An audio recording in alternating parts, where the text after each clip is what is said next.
Well, hello, my name is Nicholas Bell, and it is my pleasure to be able to speak with Erik Matti, the director of On the Job, The Missing Eight. It is the Philippines' official submission for the category of Best International Feature at the 95th Academy Awards. So congratulations. Hi, Nicholas. Thank you. Morning. Good morning. So this is my second time seeing your film because I saw it in Venice where it competed for the Golden Oh, Lion. great. And John Arcilla won the Volpe Cup for Best Actor. Congratulations on that as well.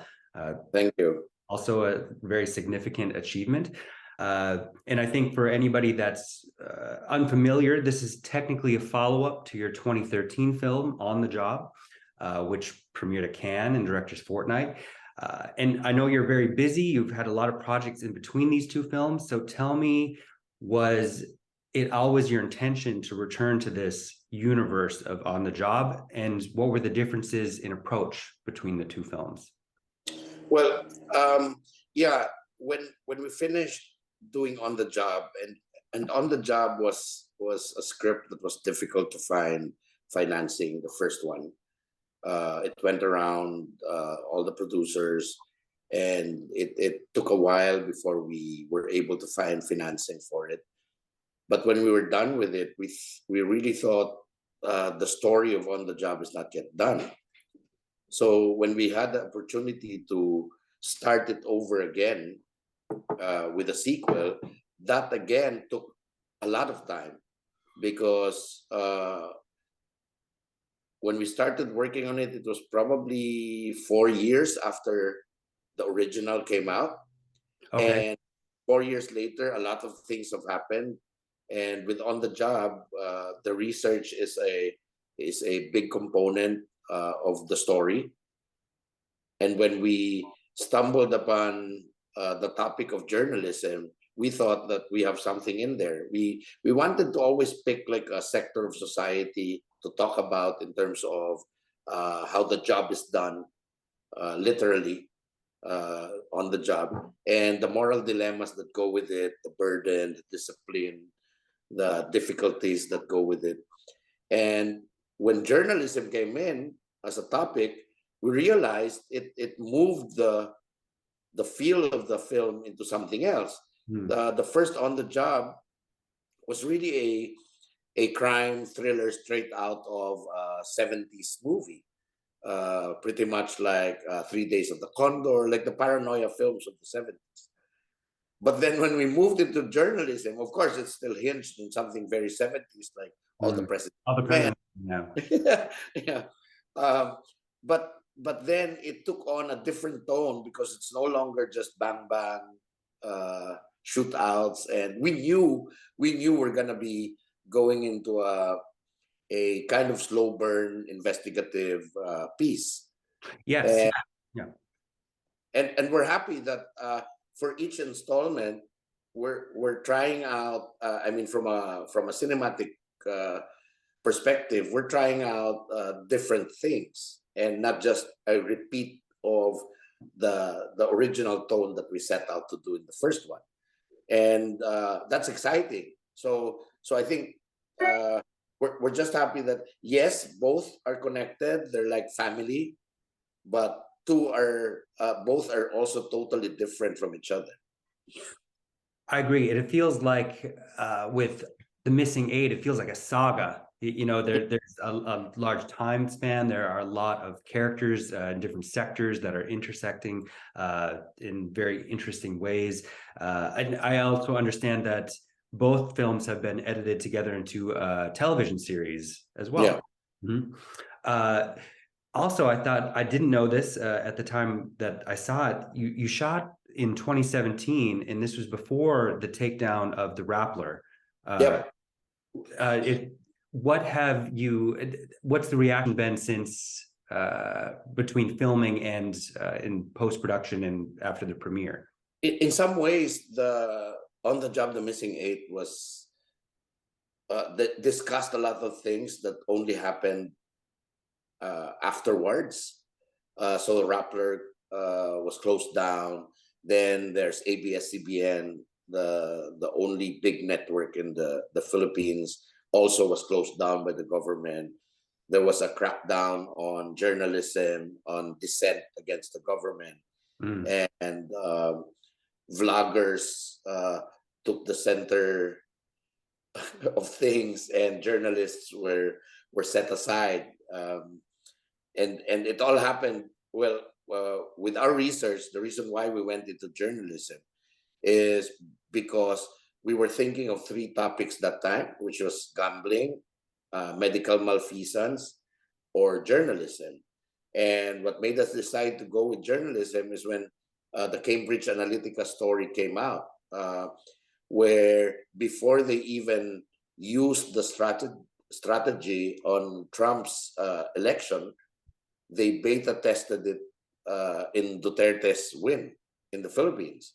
So that became like an exciting, of course, it didn't go into Missing 8, but that started why we got interested in how journalism has evolved today, right? Because of social media, because of using disinformation and the changing of the narratives based on who wants the best story to go out there, right? And when we were editing it, we were kind of in a rush to get it shown, because we don't know if when our film comes out, it becomes like old topic. Sure. You know those films where this story could have been done 10 years ago, right? Uh, and it took us a while because the pandemic hit us. We were down to like 5 more days of shoot, so we had to find a way to shoot. The Philippines is the longest. Just for everyone's information, the Philippines is the longest lockdown during the pandemic, because of the difficulties of vaccines to come in. Sure. And all those things. So we're just happy that we were able to, even with the cinemas closed, we were able to find a screening for it, the entire film, because with 3 hours and 28 minutes, it's tough to find a cinema distribution for it. And when Venice latched onto it, we were just happy to finally see the film on the big screen. Right. Yeah. Which is, I mean, is there a better place to premiere, right? Exactly. It's also feels ahead of time too, because she has a supporting role in the cast, but Dolly De Leon, who's a big breakout for Triangle of Sadness, of course. It's interesting to see her pop up there as well. But you're really focusing on three characters and kind of their worlds, and besides John Arcilla, who's got the central performance, I really like Dante Rivero as the mayor. Yes. I think he's perfectly cast. Another thing I also really liked, if you want to speak to, I'm assuming you're very into music based on your soundtrack selection. The story of the music is really interesting, because what I do is, just as a shortcut to talk to my music guy, all our films with my editor, we always edit it to the tone that we want if there's music in it. So we'd always put in a stand-in peg music for every section that has music, and almost always it's just to show the music guy, and the music guy thinks up of whether he's gonna score it or he's gonna find a local song that could match it, and those things. So when I did the first cut, and I really envisioned this film to be like an homage to the American gangster films. Mhm. And the American gangster, who else would you look at but the sprawling music choices of Goodfellas, Casino, and I thought it shouldn't look pretentious because there's also karaoke in the movie, and most of those standards pop in and out of karaoke gigs, right? So I thought it was just a nice hint on the kind of genre, um, uh, to up the feeling of the film. So I put all those songs, the ones that end up in the film, I put all of that in there.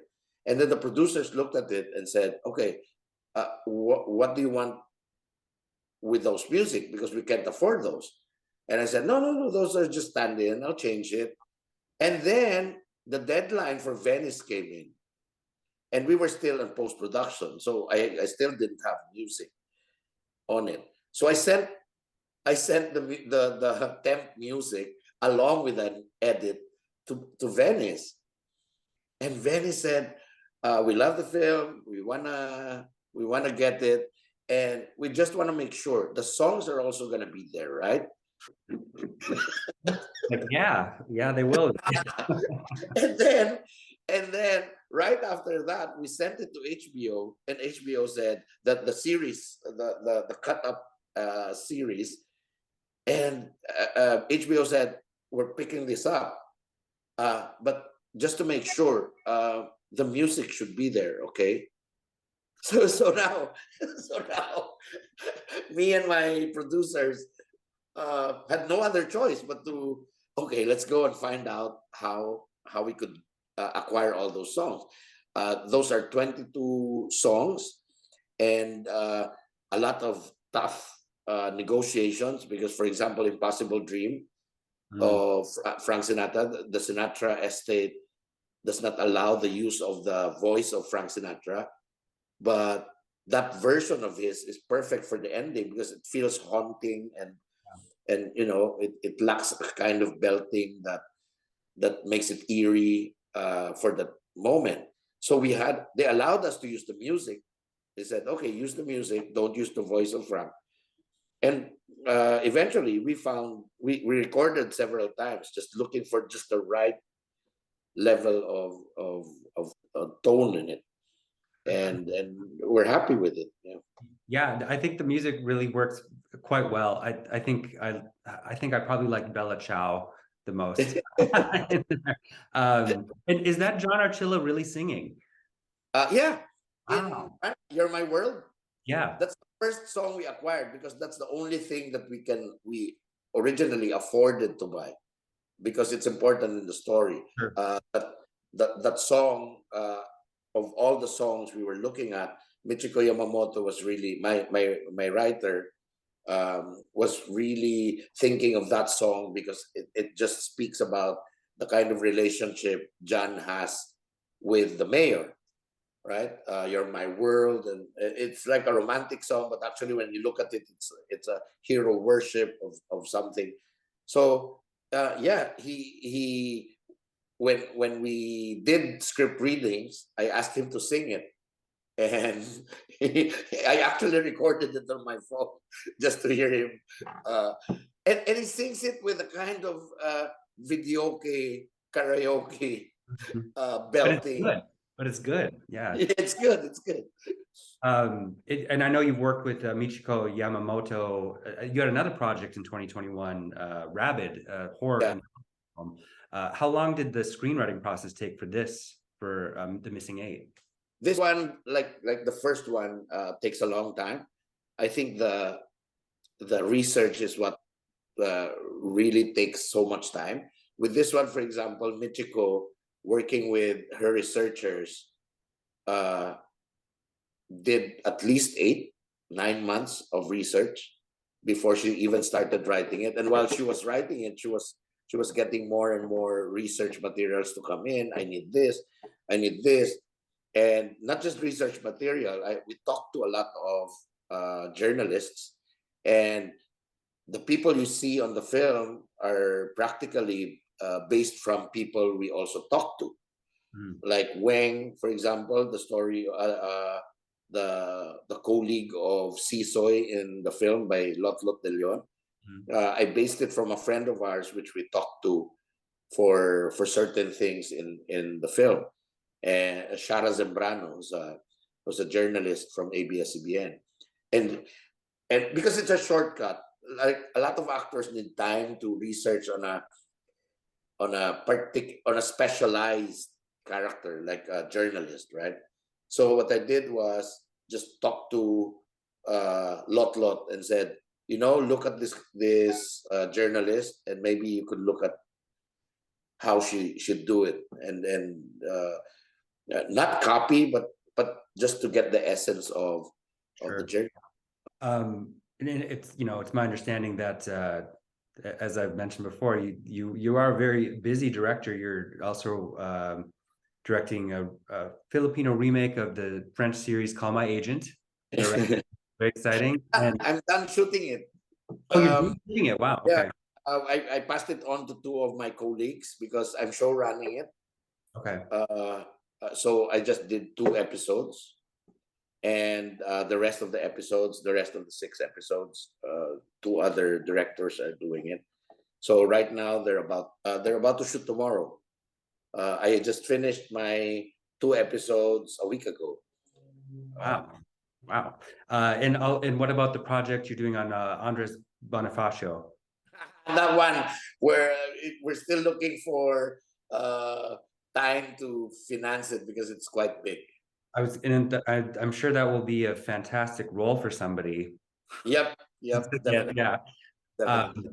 Well, thank you very much for taking the time to speak with me today. It was a joy and a pleasure to watch your film, and I'm looking forward to what you have coming out in the future, and good luck to you. Okay, thank you, Nicholas. Nice talking to you. Hey, this is Erik from IONCINEMA.com. If you want to support us, subscribe below. For more reviews, interviews, film festival coverage from Sundance, Cannes, Toronto, you want to check out these guys on this side.